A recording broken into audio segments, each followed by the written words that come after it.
Bueno, vamos a tener este conversatorio con Mauricio y Roberto. Ustedes ya los conocen. Tuvieron la suerte de poder escucharlos en sus respectivas charlas. Vamos a tener un conversatorio,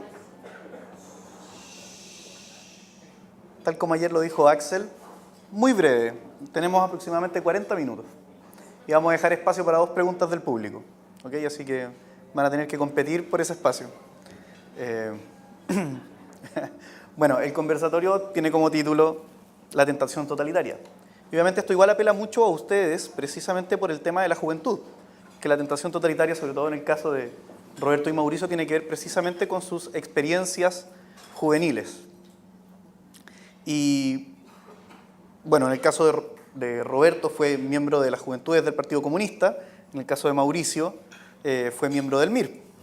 Entonces es una experiencia ya bastante conocida.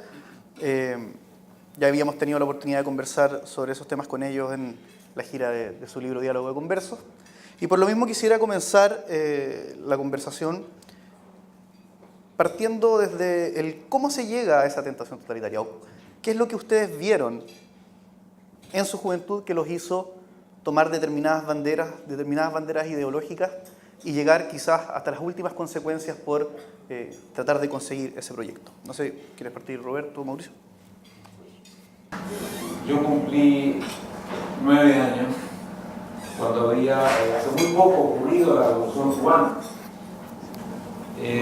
Esto fue algo que impactó a todas las fuerzas políticas latinoamericanas, y no menos en Chile. La derecha prácticamente queda desarmada.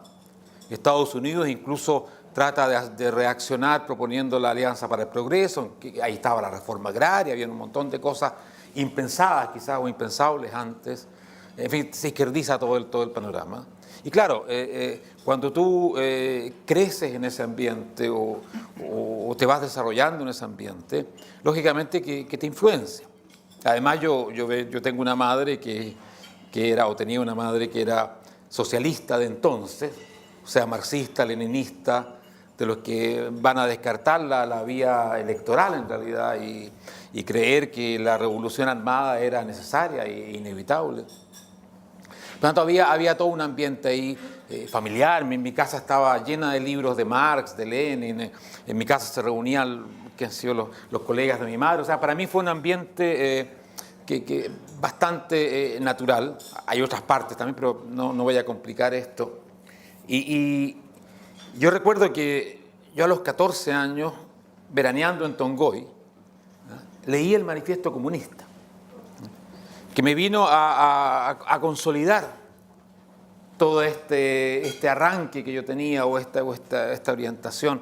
Para mí fue una lectura extraordinaria. Me cambió la vida realmente. Yo recuerdo cómo mi yo crecía enormemente a través de estas páginas que son realmente páginas muy bien escritas y deslumbrantes, lamentablemente deslumbrantes diríamos hoy día. Cómo de pronto yo pensaba que entendía el mundo, que había entendido la historia, que lo tenía todo en el bolsillo. Un chico de 14 años, que de pronto iba creciendo a esta típica prepotencia de la ignorancia. Las personas que creen que con 3 verdades ya conocen todo.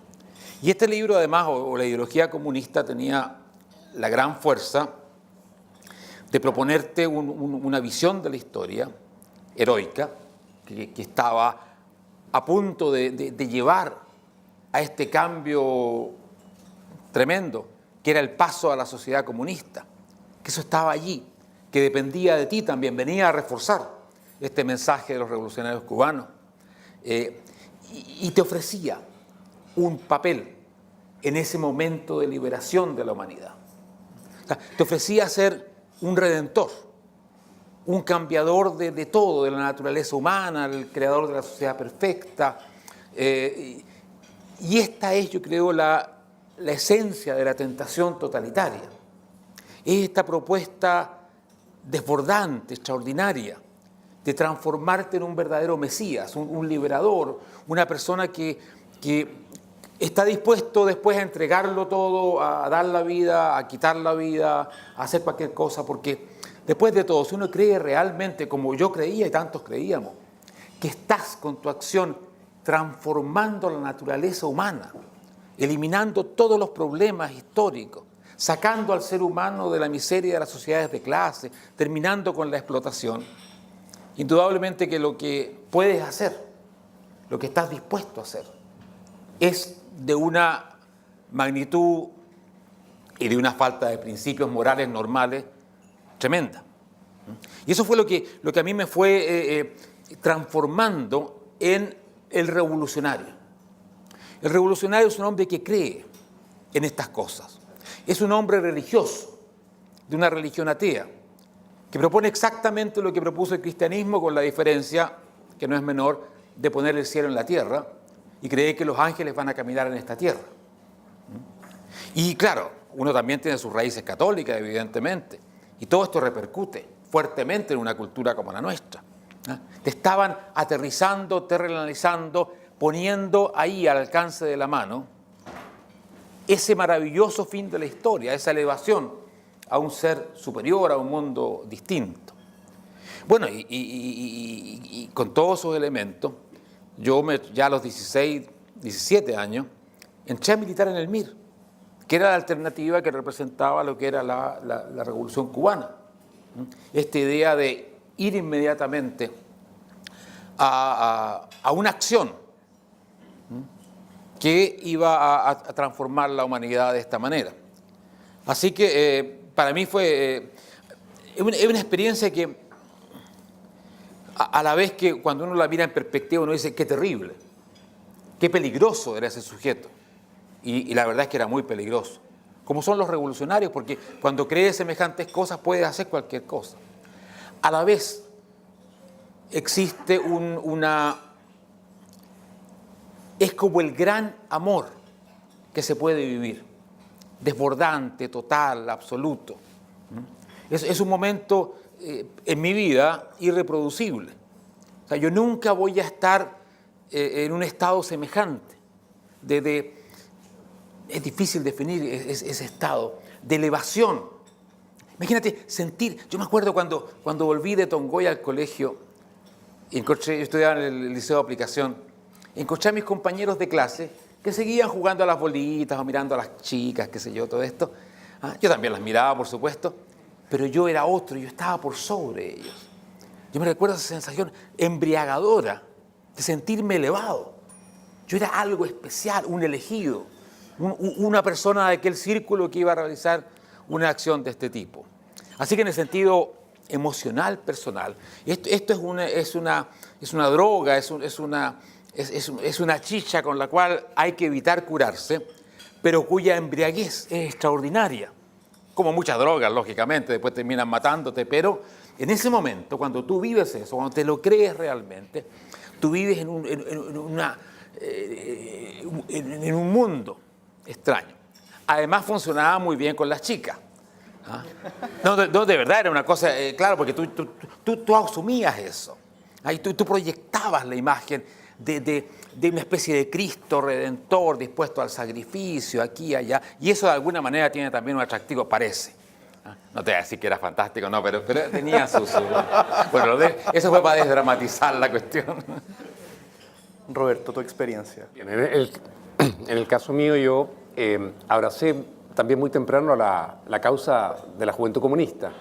Para mí fue muy importante la experiencia, curiosamente, en el Colegio Alemán, en el Colegio Alemán de Valparaíso, un colegio más realmente conservador, donde no surgen comunistas, o es muy raro que surjan comunistas, y yo me hice comunista allí. Ahora, ¿por qué? Yo pienso, y mirando esto, y tratando de entender esa etapa de mi vida, que una de las cosas que me impulsó a ser comunista quizás fueron dos razones. Una, haber descubierto en algún momento la pobreza de la gente. Porque parece raro, ¿no? Porque es un país, sobre todo Chile de entonces, era muy pobre. Pero descubrirle, tomar conciencia de pronto que ahí está la pobreza y que te está hablando, está exigiendo respuesta. Y junto con eso, muy sorprendente, es que yo estaba en un colegio donde no existía la pobreza. Pero no es que no existiera dentro del colegio, no existía dentro del colegio desde luego, sino que no existía como tema. Entonces yo sentía un poco traicionada mi sensibilidad juvenil. Esta cosa de, pero ¿cómo es posible que cuando yo hablo de los pobres, que ahora yo los descubrí y sé, y siento que sé, y conozco su sufrimiento, no hay eco aquí entre mis amigos, mis compañeros del colegio, la gente que uno conoce? No hay respuesta. Están ajenos a esto, son ajenos a esta sensibilidad, ajenos a esta pobreza, ajenos a este drama. Eso fue un elemento para mí importante. Y el otro elemento importante también fue el hecho o la influencia cultural. La influencia cultural de la izquierda entonces, estamos hablando de los años 70, finales de los 60, 70, era tan fuerte como la de hoy, pero más estructurada. En esa época la música folclórica era fundamentalmente de combate, de lucha. Aquí Quilapayún, Inti Illimani, Víctor Jara, Violeta Parra. Todo esto representaban una inspiración artístico-musical que apelaba a tus sentimientos, a tus emociones. Y detrás de eso, obviamente, había un mensaje político muy claro, que si bien era interesante y atractivo y seductor desde su comienzo, posteriormente, cuando yo ya conocí el mundo comunista y viví en Alemania Oriental detrás del muro y conocí Cuba, me di cuenta que lo que estaba allí al final de ese gran proyecto y de esa gran invitación bella era una dictadura, totalitaria además, de partido único, estatizado absolutamente todo, sin libertad de ningún tipo, sin oposición. Pero eso no lo veía uno. Por el contrario, esta parte de la seducción, la izquierda la maneja muy bien. Es estimulante. Yo creo que ustedes, cuando están en las universidades, la sienten así. Son banderas al viento, son consignas, son héroes, son boinas, barbas, luchas, sacrificio, el pueblo. Y supuestamente ellos hablan en todo eso. Yo viví en 2 países comunistas. Y les digo que lo viví y lo conocí. Y lo que conocí fue represión total. Y en el caso de Alemania Oriental, ustedes lo saben, el símbolo más claro, el muro para que la gente no se fuera del socialismo. Y en el caso de Cuba, el muro azul o turquesa con tiburones, que es lo que le ha permitido a Fidel Castro que no todo el mundo se vaya de la isla, porque se nos olvida a veces que ese también es un muro que le impide a los cubanos escaparse, aunque se van. Está ese elemento. Y después otro elemento interesantísimo para mí fue descubrir a esa edad, pero que es simple. Hay gente que sí quiere solucionar este problema, que a mí me hiere, me duele, y ante el cual mis compañeros o los padres de mis compañeros pareciera que les diera lo mismo. Y es un sistema donde el Estado es capaz de hacer todo esto. Claro, pero ahí está muy evidente. Y qué fácil, un gran instrumento, el Estado, desde el cual organizar toda la sociedad. ¿Por qué no? En fin y en beneficio de las grandes mayorías, a favor del pueblo, del Estado, si esa es la solución. Y el punto siguiente era, ¿y los empresarios y los capitalistas, por qué tienen que quedarse ellos con las ganancias? En realidad, pueden funcionar perfectamente las fábricas sin los empresarios, que se distribuyan el dinero a través de los obreros hacia el Estado y tenemos más recursos. Lo mismo con la agricultura. Bueno, me tocó ver en Alemania Oriental y me tocó ver en Cuba lo que ocurre cuando obviamente la propiedad de la fábrica y de la tierra es de todo, que al final no es de nadie, ustedes lo saben muy bien. Y el desastre está en todos los países socialistas, no hay ni una sola excepción. No hay un solo modelo socialista que utilizando el sistema estatista pueda mostrar un éxito en la historia, ¿verdad?, de la humanidad. No hay uno solo. Y cuando han mostrado éxito es porque han, como en el caso de China o Vietnam, han recurrido en dictadura comunista al ejercicio y el funcionamiento de cierta economía de mercado. Y el último factor fue, ¿saben qué maravilla? Existe ese sueño que yo quiero hecho realidad. No soy un iluso, no soy un tipo utópico, irresponsable. Estoy hablando de algo que se puede hacer realidad. ¿Y dónde está hecho realidad? Bueno, en la Unión Soviética, en Polonia, en Alemania Oriental, en Cuba, aunque Cuba yo sabía que estaba mantenida por la Unión Soviética. Pero ahí está. O sea, está todo. Tengo los instrumentos, tengo el conocimiento, tengo la sensibilidad, tengo la forma de solucionar la pobreza y tengo maravillosos resultados. El socialismo ha triunfado en una parte de la humanidad y va a seguir en su marcha ascendente y va a dominar sobre todo el mundo. Esas fueron las razones de tipo emocional, intelectual. Había leído muy poco de marxismo, las cosas básicas, muy básicas para un joven, pero eran profundamente convincentes para mí. Y me pasaba lo mismo que Mauricio, desprecié profundamente a mis compañeros con los cuales me había llevado muy bien durante todo el colegio y habíamos celebrado siempre juntos porque no eran capaces de ver lo que yo veía.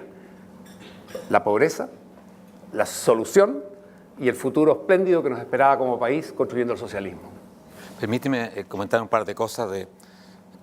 Roberto apunta a la pobreza y ese es un elemento que yo olvidé mencionarlo, pero que es muy importante. Y estamos hablando de un Chile muy pobre, del cual ustedes tendrían que tratar no sé, de leer sobre él, pero era una experiencia muy, muy tremenda.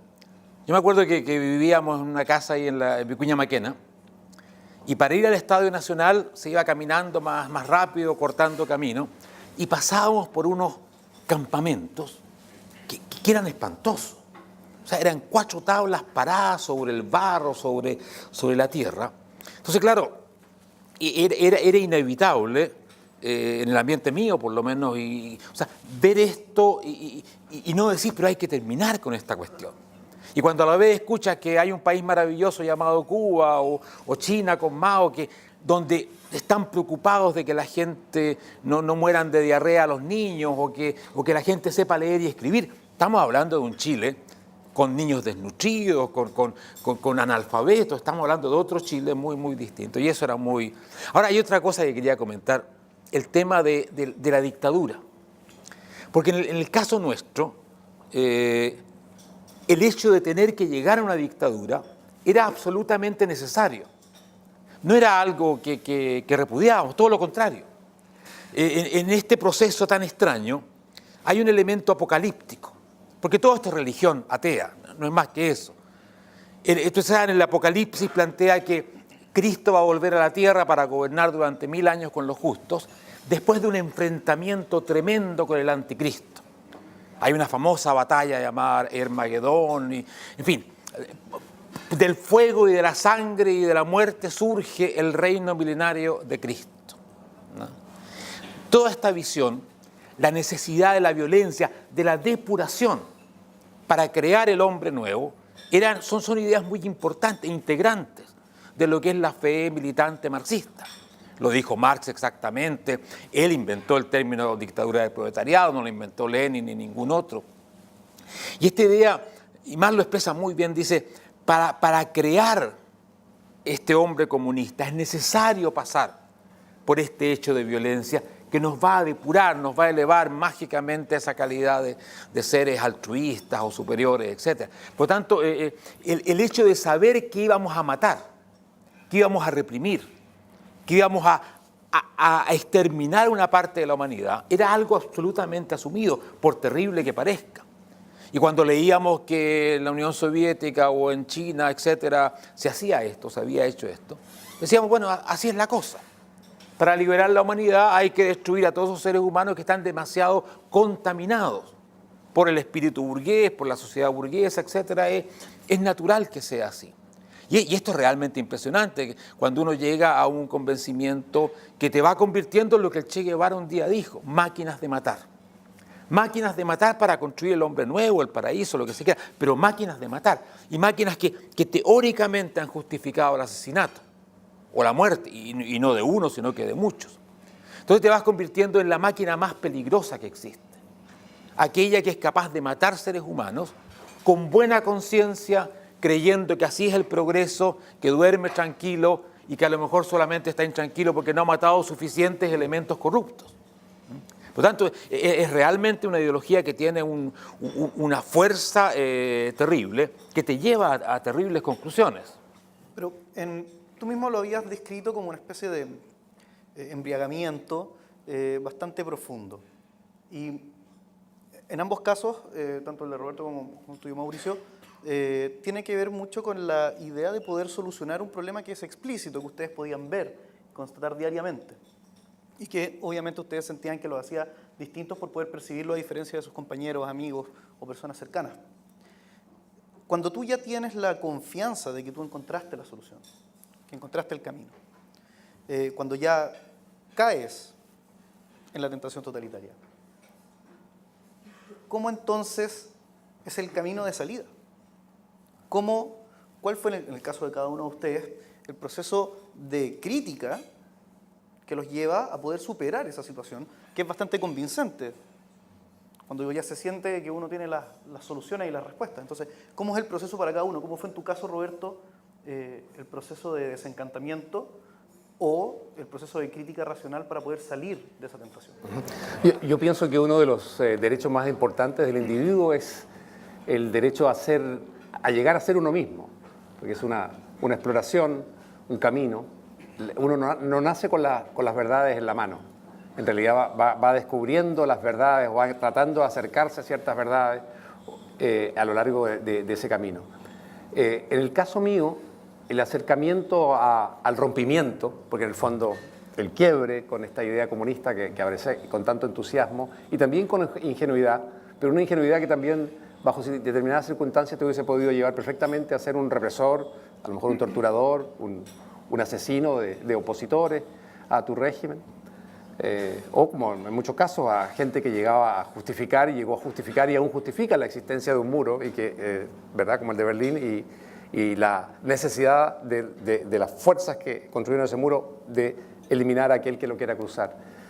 Para mí ese quiebre se produjo fundamentalmente en la vida práctica, porque cuando se produce el golpe de Estado en Chile, y yo me voy de Chile, me voy, a pesar de que era muy joven, militante de la Juventud Comunista, pero me voy porque había visto algunas cosas de lo que era la vida clandestina del Partido Comunista. Estaban siendo perseguidos sus dirigentes, y yo había estado, estuve desplazando sobre todo a dos ministros, un ministro en realidad, el otro sabía dónde estaba, ex ministro del gobierno de Allende, y mujeres, y entonces en un momento me dicen: ya has visto demasiado, es bueno que te vayas, aquí hay una beca para ir a estudiar a la Alemania Oriental, sigue estudiando allá, es mejor que salgas del país. Y esa fue la razón por la que me fui, en realidad. No era un dirigente, tenía 20 años, pero había visto cosas, porque yo tenía un Austin Mini Cooper y desplacé gente. Bueno, y por eso llegué al socialismo real. Y es allí donde, por la vida real, diaria, es que yo rompo. Por cosas que son muy sencillas y muy evidentes al final. El hecho de que yo llegara a Alemania Oriental y hablar alemán por el colegio me facilitó la comunicación con los jóvenes. Y entre las primeras cosas que uno se daba cuenta era que en cuanto entraban en confianza, ya sea porque establecías una relación medio romántica con una niña o porque te tomabas un par de cervezas con un par de amigos, lo primero que surgía entre aquellos alemanes orientales que vivían supuestamente en la sociedad utópica y perfecta que tú querías construir para Chile, lo primero que surgía era un deseo tremendo por salir de Alemania Oriental, por irse a vivir a Occidente. El sentimiento profundo y doloroso de saber que no podrían jamás cruzar el muro hasta que no hubiesen jubilado. Y esto hay que imaginárselo bien, gente de su edad, de la edad de ustedes, que le dijeran: el muro, además que se ve, ¿verdad? En esta calle, en la próxima calle, de ahí para allá no podrás cruzar jamás hasta que no cumplas 65 años. Antes es imposible. Si quieres hacerlo antes, tienes que arriesgar tu vida, y créeme, es muy difícil cruzarlo sin que te maten, sin que se den cuenta. Y sin que si te sorprenden, te condenen a varios años de cárcel. Eso, para cualquier joven convencido de que su alternativa está vinculada con el romanticismo, con la justicia humana, con la libertad, con el progreso, te hace temblar, ¿no? Te hace temblar realmente las convicciones. Pero, como bien decía Mauricio, esto del comunismo es una suerte de religión atea, y por lo tanto tú nunca, o sea, te cuesta mucho aceptar que eso no funciona, y aceptar que tú has fallado al escoger aquello, y aceptar que tienes que romper con ello. Porque cuando tú rompes con el comunismo, con un partido comunista, o la Juventud Comunista y organizaciones marxistas, el concepto que se utiliza no es el de alguien que se cansó, renunció y se fue. No, es un traidor. Es probablemente un agente de la CIA. Se vendió al capitalismo, se vendió probablemente a algún servicio secreto. Cosa peligrosísima, además, en un país comunista. Para mí fue esa experiencia. Y después el hecho muy evidente, ¿verdad? De que no hay partidos opositores en el Parlamento, de que no hay prensa opositora, de que no hay canales de televisión opositores, de que hay un partido con su juventud que tiene a cargo toda la dirección del país. Esos elementos de una dictadura que oprimía, evidentemente, que tenía el control de la educación, de la justicia, de la policía, de la seguridad del Estado, del ejército, de todo, tú lo notabas. A mí me ha sorprendido mucho, por ejemplo, las palabras de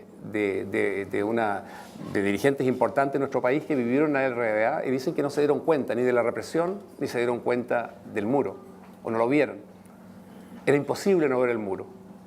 El muro de Berlín tenía, solamente en Berlín, más de 125 kilómetros de extensión y en muchas partes llevaba a 500 metros, un kilómetro de grosor, con vallas digamos, con perros que estaban ahí, perros vigías, con vigías en torres, con campos minados, con barreras antitanques y antivehículos y varios muros, por cierto. Era algo evidente. Tú crecías con esa conciencia como alemán oriental. Sabías que no podías salir y sabías que tenías que celebrar además a ese partido que estaba en el poder. No me voy a referir a la experiencia de Cuba porque daría mucho más. La describo latamente en un libro que se llama Nuestros años verde olivo. Aprovecho para pasar un aviso. Pero en realidad, para mí, más que la ruptura a través del ejercicio intelectual de los libros, que no estaban no estaban disponibles en el mundo comunista, no, libros críticos al socialismo, no, nada, ni siquiera existía en la Alemania Oriental literatura de filósofos húngaros o polacos medio disidentes. Entonces el rompimiento intelectual era imposible, no había cómo alimentarse de aquello, había que tener mucho cuidado con quién uno hablaba, por lo tanto mi rompimiento fue sobre la vida, que al final es una pregunta muy sencilla. ¿Esto que tú estás viviendo hoy aquí, en Alemania Oriental o en La Habana, lo quieres para tu país? No. ¿Lo quieres o lo quisieras para ti? No. ¿Para tus padres? Tampoco. ¿Para tus hijos? ¿Para tus amigos? No. Y ahí tú sabes que ha llegado una hora muy terrible y que tienes que romper.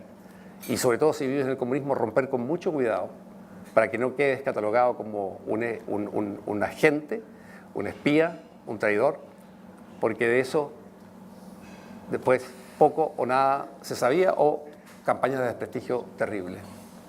Mauricio, ¿cómo fue tu proceso?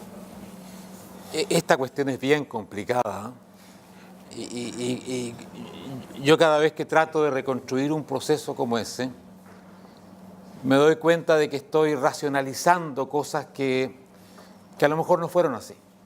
Les digo porque hay que ser sincero con eso. Yo creo que a ustedes les pasa también.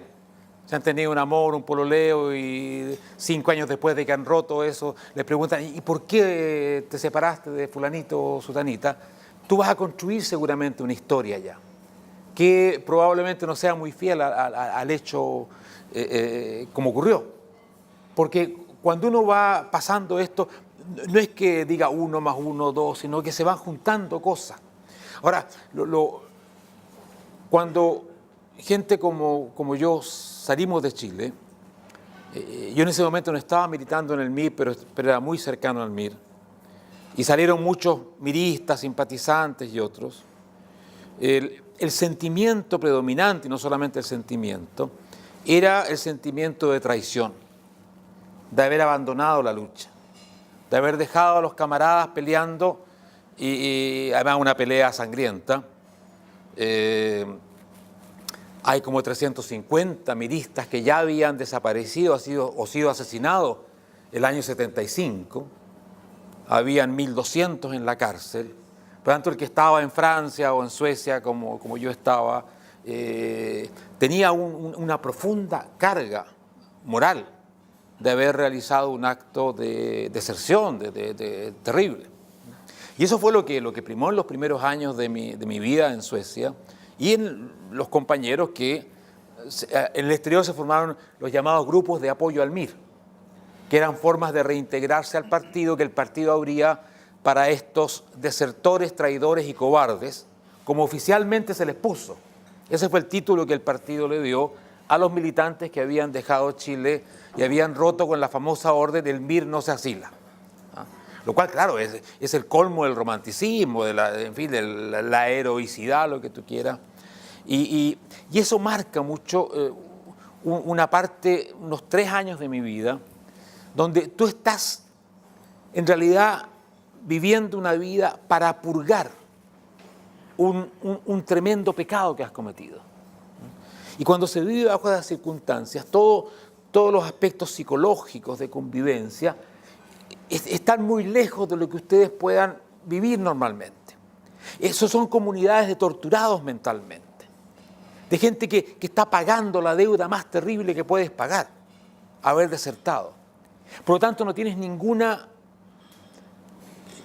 posibilidad ni espacio para ser crítico con algo. Porque el traidor lo que pide es perdón. No anda criticando lo que dice el partido ni nada. Lo único que quiere es que le perdonen su tremendo delito.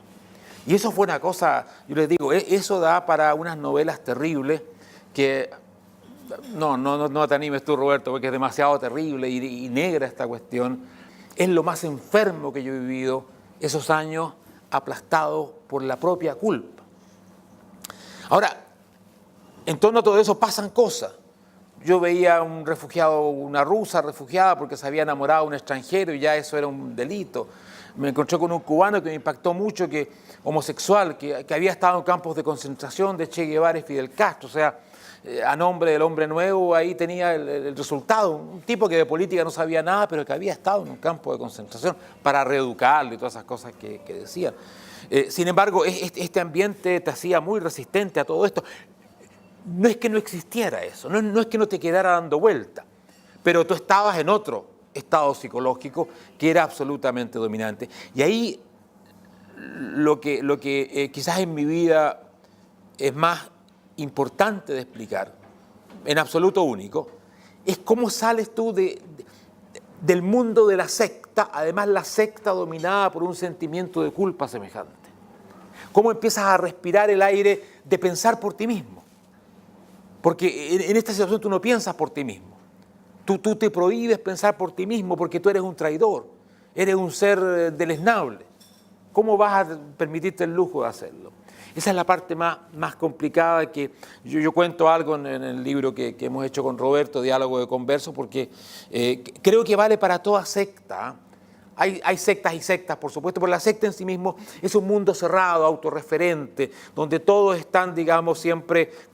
Es como un eco eterno que rebota y no tienes aire de afuera. Esa es la vida de la secta. Por eso la secta rechaza cualquier contacto con el exterior y trata de encerrar.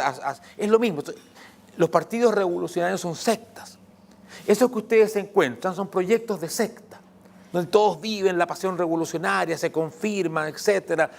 Hay un mecanismo así. Imagínense lo que era esta secta que venía de un golpe de Estado terrible y que vivía en estas circunstancias. Pero bueno, afortunadamente hay un momento dado donde se da eso. Todo lo demás es quizás fácil de entender. Ahora, que uno llegó al liberalismo y no se quedó en la socialdemocracia, hay momentos que hay que explicar también, pero el momento, y se los voy a contar brevemente. Yo me anoté a la Operación Retorno. La Operación Retorno era una política desesperada del MIR, destruido como estaba en Chile, porque estaba, ya les digo, 360 desaparecidos y muertos, 1.200 en la cárcel, o sea, estaba Miguel Enríquez muerto, o sea, era realmente aplastado, ¿eh? Y brutalmente aplastado, sin duda. Aquí no había perdón. Bueno, yo me inscribo, yo me anoto para volver a Chile, pasando por Cuba, entrenándome como otros pasarán, y Roberto lo cuenta también en los años Verde Oliva.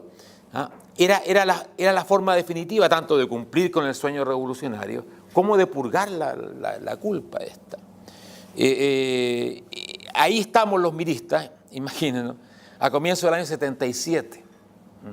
Yo estoy en ese momento, yo dejo mi departamento, mi hija mayor tenía 3 meses, ella se iba a Cuba con mi mujer de entonces, tú describes en nuestros años Verde Oliva esas casas que hubieron para chilenas, de estos combatientes que finalmente murieron en África o se fueron a Nicaragua o se vinieron a Chile. O sea, todo esto es una historia que tiene muchas caras, digamos, porque fueron muchos los que estuvieron en esta cuestión. En ese momento, llega un camarada mirista de Valparaíso, un trotskista. Los trotskistas son como los monjes de la revolución, pero tienen algunas cosas buenas. Me salvaron la vida, entre otras cosas, porque este hombre me salva la vida. Los trotskistas creen que la revolución surge de un largo proceso de educación de masas, de trabajo político.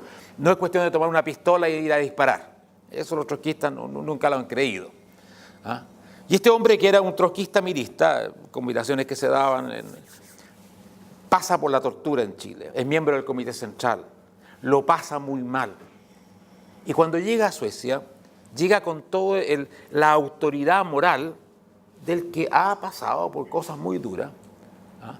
De los cuales prácticamente no había ninguno que tenía una prueba de fuego comparable.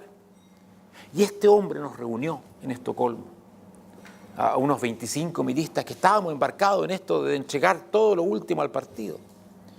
Y nos dice: muchachos, el partido les está mintiendo. Porque el partido contaba de que había una situación prerevolucionaria, que poco menos que nosotros íbamos a bajarnos acá y las masas iban a salir a combatir la dictadura, cosas así. Y él nos dice: todo esto es una mentira. El partido está destruido, está destrozado. Lo que quieren es que ustedes se vayan para allá, pongan una bomba, disparen un balazo, los maten y tengan un titular para que el partido exista a través de este sacrificio kamikaze que ustedes van a realizar. Y él nos dice: yo no creo que ese sea el camino. Ustedes son jóvenes, teníamos todos, qué sé yo, 25 años, en fin, 23, 27. Ustedes tienen que durar más, nos dice. Ustedes son gente que piensa, tienen que educarse, esto es largo, esta es una larga marcha, no es cuestión de irse a matar ahora. Esa cuestión, ese es el momento donde mi vida cambia. Es como una locomotora que va a estrellarse y en un momento, por una cuestión desafortunada, alguien le abre un camino alternativo. Que, bueno, una vez abierto el camino, una vez que se ha abierto la rendija de aire crítico, que alguien te dice: oye, piensa, te están engañando, no sé. Y esa persona es lo que yo le llamo un autorizador moral, porque tiene la fuerza moral para permitirte que tú sobrepases la culpa y digas: sí, pues nos están mintiendo, que empieces a dudar por lo menos. Aparezca la duda, porque antes la duda no estaba permitida, porque tú estabas purgando una culpa. Bueno, de esto hay en el libro más cosas, y la verdad que estas son cuestiones muy largas y que son para darle muchas vueltas. Yo le sigo dando vueltas a estas cuestiones porque cuando uno ha estado metido así, en esta forma tremendamente a fondo y casi con un destino que era la muerte por la revolución y por todo esto, después, claro, uno queda muy marcado de esta cuestión. Y el resto de la vida es un poco una reflexión sobre esto. Porque no es un momento, no son cosas que pasan así nomás, sino que llegan a un extremo que después te deja la vida dando vuelta en torno a ello. Y por eso fue muy bueno encontrarme con Roberto y tener este diálogo de converso, porque por primera vez permitía con una persona que tenía referentes o puntos comunes empezar a ventilar estas cuestiones. Que, como les digo, yo no las tengo totalmente definidas ni ciertas porque son procesos bien complicados. Bueno, ya estamos en la hora, el tiempo pasa bastante rápido y me gustaría cerrar un poco para dar el paso a las preguntas con una anécdota que me pasó hace poco. Yo creo que a Roberto sobre todo le va a llamar un poco la atención, o a lo mejor no te va a sorprender tanto. Yo estaba conversando una vez con una colega que estaba haciendo clases de historia contemporánea, universal contemporánea. Entonces, más o menos la edad de los alumnos, más o menos la edad de ustedes acá. Y en un momento ella estaba hablando precisamente de las dos Alemanias y estaba hablando precisamente del caso del muro de Berlín. Y los alumnos se mostraron esto me lo contaba ella, los alumnos se mostraron muy curiosos respecto de la palabra muro, porque la mayoría de ellos creían que la idea del muro era una cosa metafórica, no era un muro real. Entonces empezaron a cuestionar a la profesora. Y ella le dice: no, el muro efectivamente es real, el muro existió. Y ellos no creían. Entonces ella les tuvo que mostrar una fotografía de lo que era el muro de Berlín y en lo que consistía, y los alumnos realmente no lo podían creer. Y se quedaron todos absolutamente sorprendidos y callados porque no podían concebir que realmente existiera una cosa como esa. Porque en el mundo de hoy eso es más o menos inconcebible. Bueno, te voy a decir que en Alemania Oriental el concepto, bueno, la palabra para muro, die Mauer, la muro, ¿no? Die Mauer, el muro. Y esa palabra estaba prohibida en la literatura, en la poesía, en las artes, en la prensa, en el discurso. No se podía utilizar die Mauer. Si tú decías Die Mauer, era el lenguaje alemán occidental. Estaba absolutamente proscrito. Y el concepto, esto es fantástico porque esto es Orwell, el concepto era la valla de protección antifascista. Y ahí, ustedes pueden ver novelas y ver películas de la época de la Alemania Oriental y nunca encontrarán, esto no es que lo estoy afirmando yo, que me pareció, no, esto está estudiado en forma lingüística. Nunca se pudo mencionar, usar esto sin tener, bueno, en la literatura, en el arte es imposible, pero en las conversaciones, ¿verdad?, públicas, sin tener que sufrir represalias serias. No hay un discurso donde se hable de Die Mauer. Y eso te habla un poco, te da una idea de cómo era el tratamiento y cómo era la ideología en Alemania Oriental. Bueno, quiero dar las gracias a Roberto y a Mauricio por su testimonio, su experiencia y la conversación tan enriquecedora que nos han dado. Y ahora vamos a tener espacio para 2 preguntas. Me imagino que Roberto va a estar ahí preocupado de a quién cederle el espacio. Ahí hay una persona, Roberto. Buenas noches, muchas gracias por la intervención. Interesante como siempre. Mi nombre es Enrique Cari, vengo de Santa Cruz de la Sierra, Bolivia, y mi pregunta es la siguiente. Luego de escuchar a ambos, luego de escuchar el testimonio, la experiencia que nos han relatado con una narrativa tan interesante, tan contagiante, puedo percibir de que el ingreso que ustedes ambos tuvieron a las filas marxistas, a las filas de izquierda, fue una vaina como que romántica, poética, que los fue engatusando y seduciendo a ambos, y que cuando en su momento se vieron totalmente sumergidos en esto.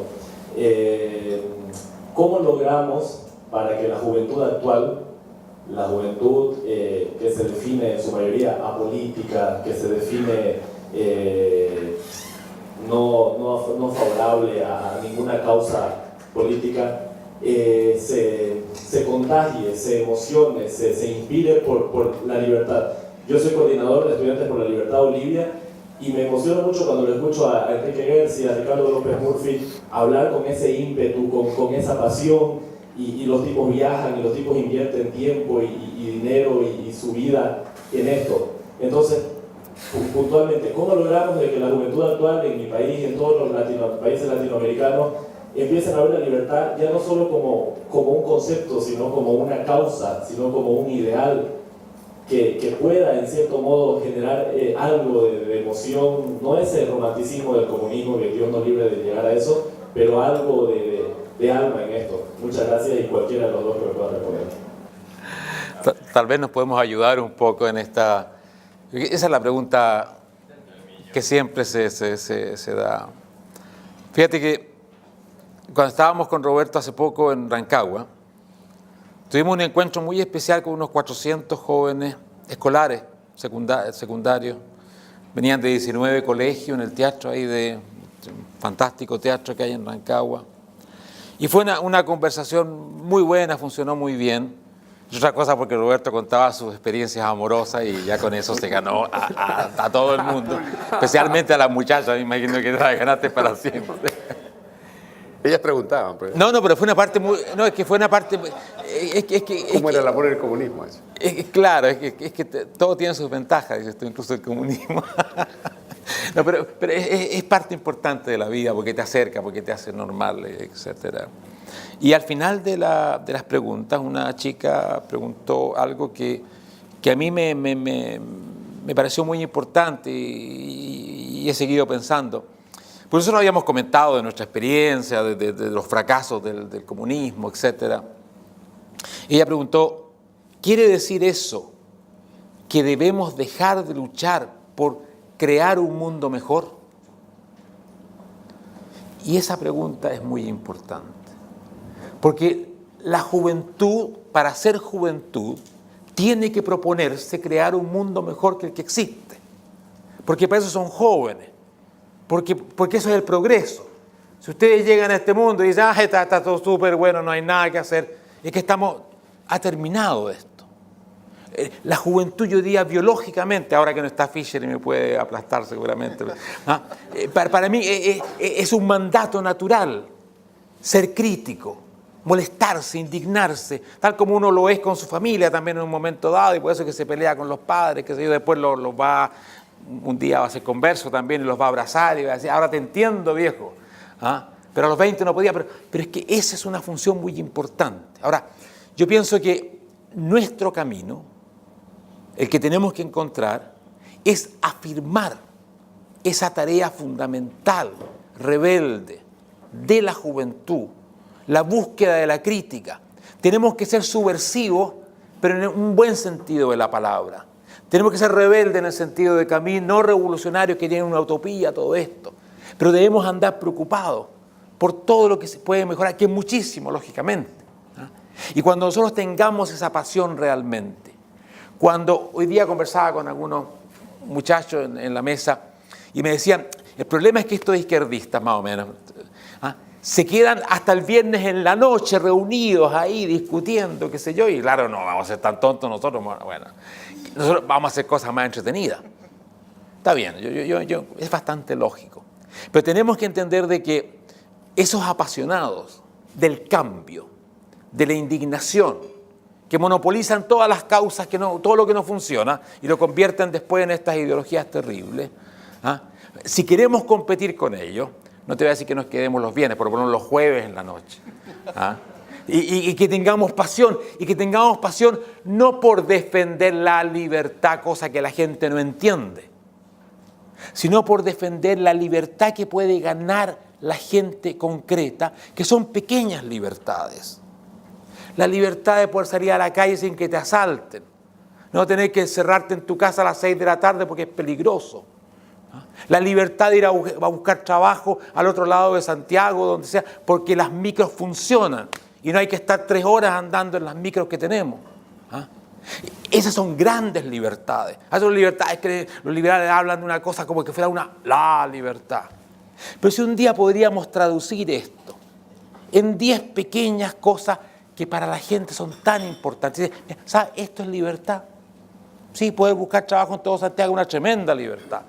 Y poder mandar a tu colegio, a tu niño al colegio que tú quieras y sin que lo asalten es tremenda libertad. O sea, cuando traduzcamos nuestra tremendo ideal en cosas concretas, accesibles, en pequeñas libertades que van construyendo, porque la libertad es así, son pequeñas cosas que vas ganando, no las ganas todas de repente. Yo creo que cuando juntemos esto, podríamos tener un discurso que sea capaz de competir por esos jóvenes idealistas, porque es por ellos que tenemos que competir, porque ellos son los líderes naturales de la generación nueva.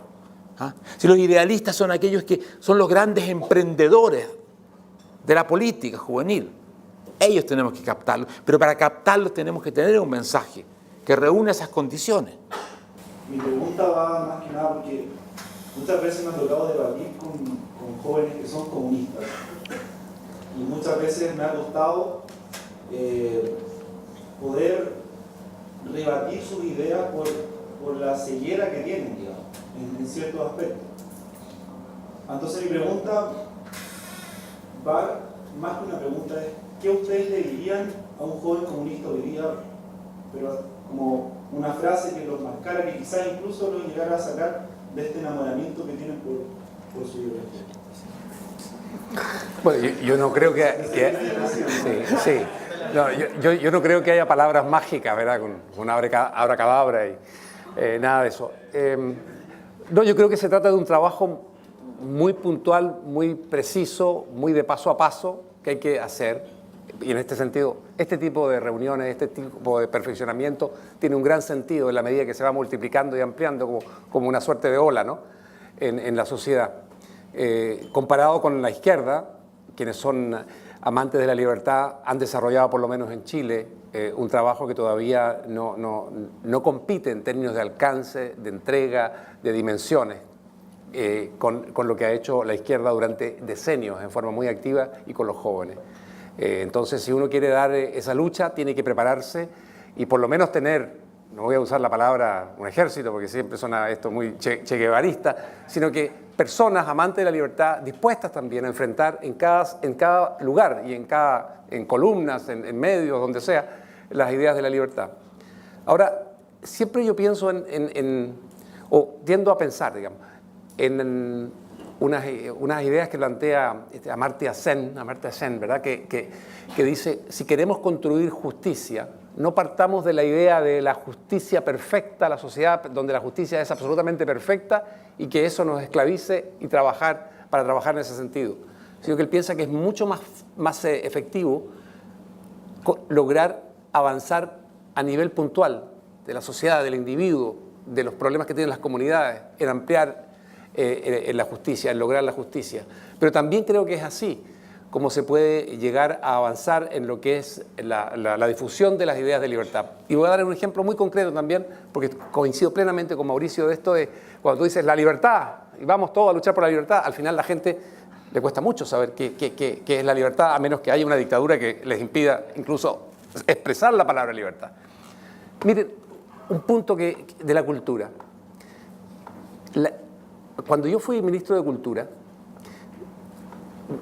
y lo sabía de antes, para la izquierda es muy importante, para los artistas de izquierda, que el Estado tenga muchos recursos y le dé muchos recursos y en lo posible los mantenga y los financie sin parar. Muchas veces yo pienso que un sector importante de esa izquierda es de izquierda porque está vinculado con el Estado y ese Estado le promete ciertas seguridades. No estoy con eso criticando al conjunto de la izquierda, porque tampoco quiero considerar que todos los que optan por una alternativa de izquierda son de mala fe o por un interés netamente oportunista. Creo que hay mucha de ingenuidad también. Pero fíjense que aquí, en términos de sociedad, uno se plantea, ¿y qué hace uno desde la posición de un liberal con respecto a esto? Bueno, en realidad los cineastas necesitan un apoyo, un escultor joven para que comience a desarrollarse también. No tenemos respuesta. Y fíjense que una de las respuestas que nosotros tuvimos, y que en realidad esto debiera seguir, y va a seguir, espero, profundizándose, fue, por ejemplo, desarrollar como gobierno una ley de donaciones privadas en la cultura. Es decir, crear condiciones también tributarias para que el sector privado, no solamente las empresas, porque tienen empresas, las grandes empresas, no, grandes, pequeñas, medianas, pymes e individuos, personas, puedan, a través de facilidades tributarias, contribuir a la entrega de fondos para la actividad artística. Y allí, ¿cómo se plantea esto? Que es una pregunta que tú le puedes hacer a la gente y la gente puede aprender mucho. Decirle, ¿ustedes quieren el Estado que se haga cargo de todo esto? ¿Y han pensado ustedes que eso es peligroso en el sentido de depender de una sola fuente, de un solo patrón, de un solo fondo con el cual ustedes mañana pueden estar en conflicto, de un funcionario que mañana con el cual ustedes pueden estar en conflicto, que no les dé la posibilidad de desarrollar aquello que ustedes, como artistas, y todos los artistas necesitan libertad, aquello que ustedes necesitan? ¿No será más favorable para el país, más productivo para el país, más beneficioso para ustedes, en ampliar esto, en el sentido de ampliar los espacios de libertad y contar con muchos distintos fondos que vienen también de sectores privados, de grupos privados, de personas privadas que tienen las posiciones más distintas? ¿No les da a ustedes eso mayor libertad? ¿No les da a ustedes esto mayor diversidad? Entonces, ¿se fijan? Hay que ir enfrentando los temas en términos muy, muy concretos. Porque de pronto tú planteando eso ante artistas que necesitaban recursos para sus películas, para sus esculturas, para sus grandes exposiciones, tú veías que sí, decían de pronto, pero claro, está ampliando este hombre la libertad. Mañana sale un gobierno de derecha, yo soy de izquierda, no quiero que solamente haya una fuente que a lo mejor me empiece a condicionar. ¿Se fijan? Va por ahí. O sea, hay que ser propositivo, hay que ser capaz de ser creativo. Lo que pasa es que quien está atado al Estado siempre va a tener la solución muy rápida. Si no, el Estado soluciona esto. Pero el que cuenta con la libertad, con la diversidad de individuos, con la diversidad de sentimientos, de sensibilidades, de gente, de creadores, tiene muchas más piezas con las cuales jugar y que conjugar para hacer y ampliar estos espacios. Ese es un ejemplo muy preciso, así muy concreto, donde la libertad adquiere un sentido profundo y concreto del cual hablaba Mauricio. Y un fuerte aplauso para...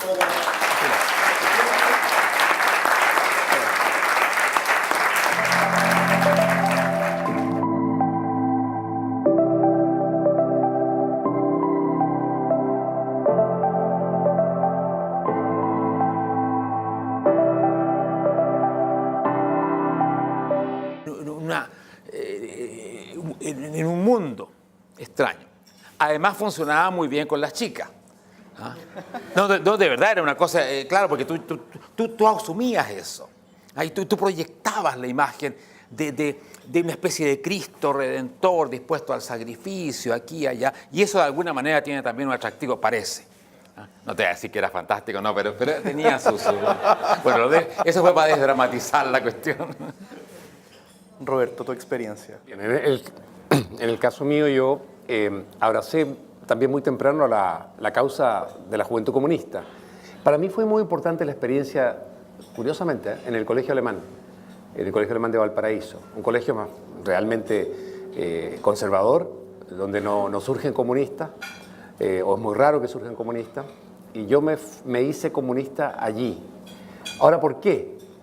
Yo pienso, y mirando esto y tratando de entender esa etapa de mi vida, que una de las cosas que me impulsó a ser comunista quizás fueron dos razones. Una, haber descubierto en algún momento la pobreza de la gente. Porque parece raro, ¿no? Porque es un país, sobre todo Chile de entonces, era muy pobre. Pero descubrirle, tomar conciencia de pronto que ahí está la pobreza, y que te está hablando, está exigiendo respuesta. Y junto con eso, muy sorprendente, es que yo estaba en un colegio donde no existía la pobreza, pero no es que no existiera dentro del colegio, no existía dentro del colegio desde luego, sino que no existía como tema. Entonces yo sentía un poco traicionada mi sensibilidad juvenil. Esta cosa de, pero ¿cómo es posible que cuando yo hablo de los pobres, que ahora yo los descubrí y sé, y siento que sé, y conozco su sufrimiento, no hay eco aquí entre mis amigos, mis compañeros del colegio, la gente que uno conoce? No hay respuesta. Están ajenos a esto, son ajenos a esta sensibilidad, ajenos a esta pobreza, ajenos a este drama. Eso fue un elemento para...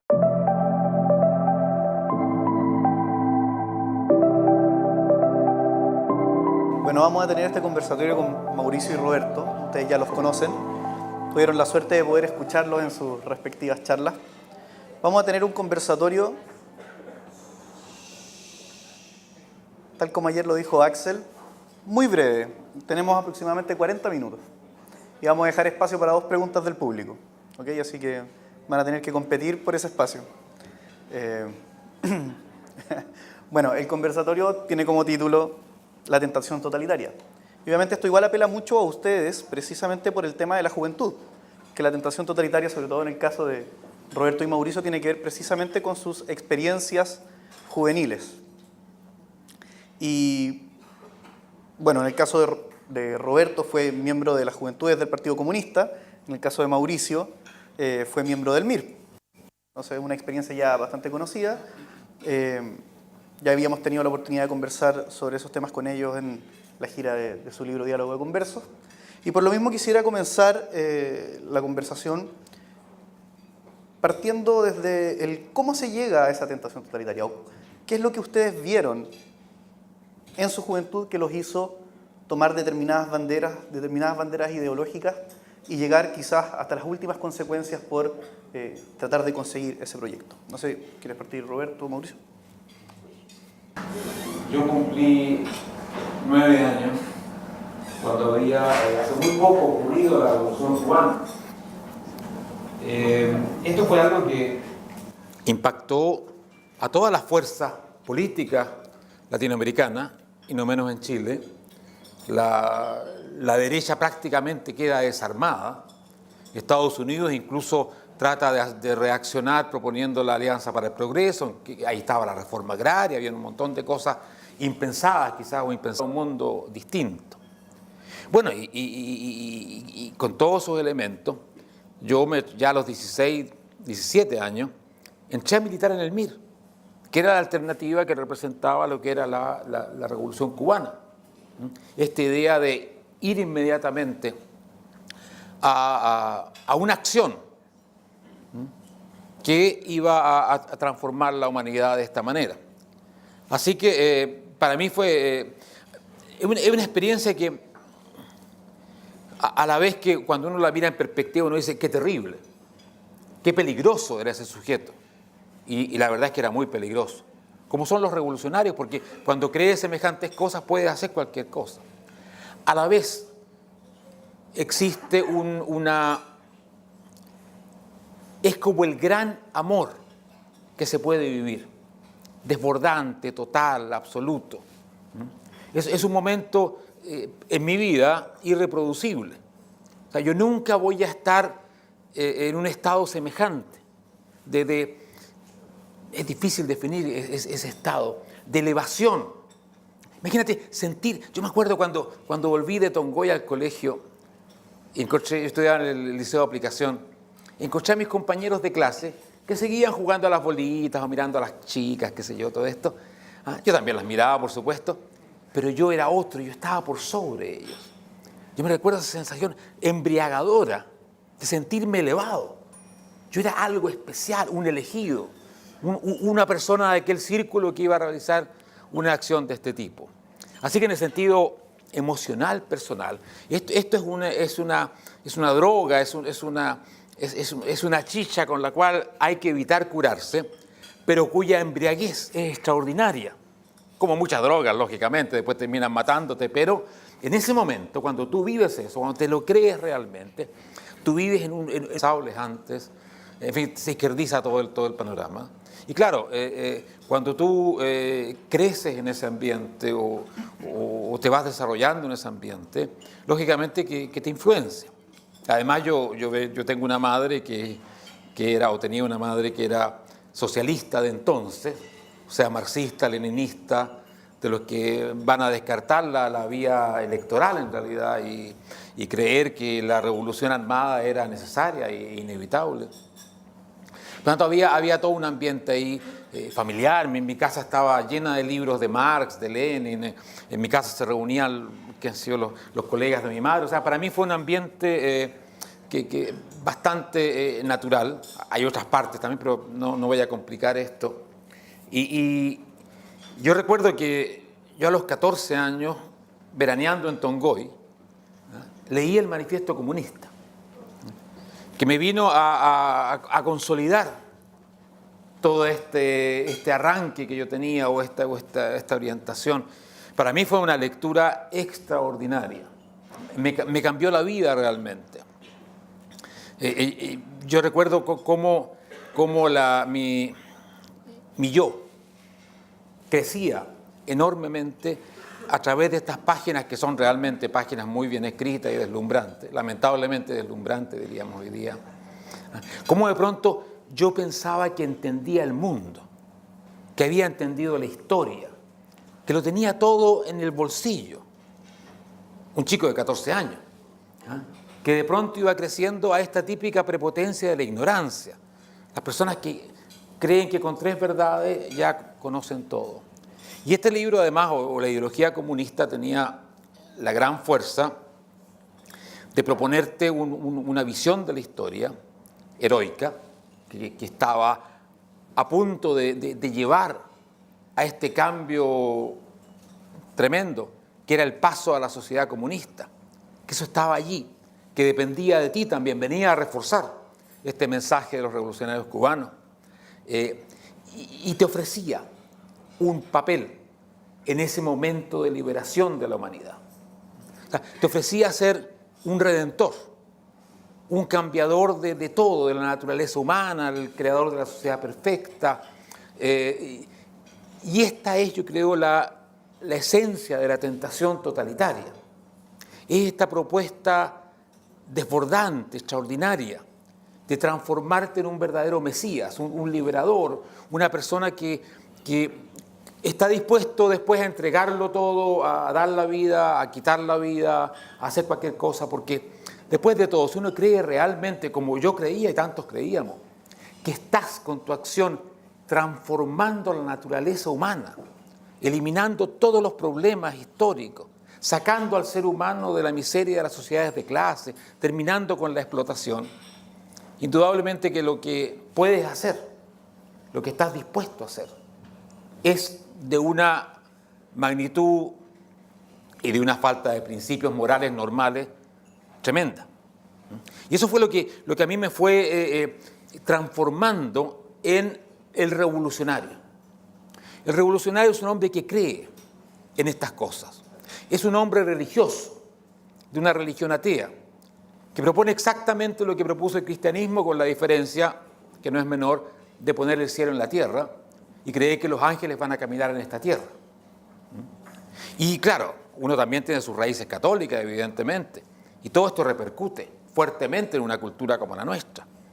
Te estaban aterrizando, terrenalizando, poniendo ahí al alcance de la mano ese maravilloso fin de la historia, esa elevación a un ser superior,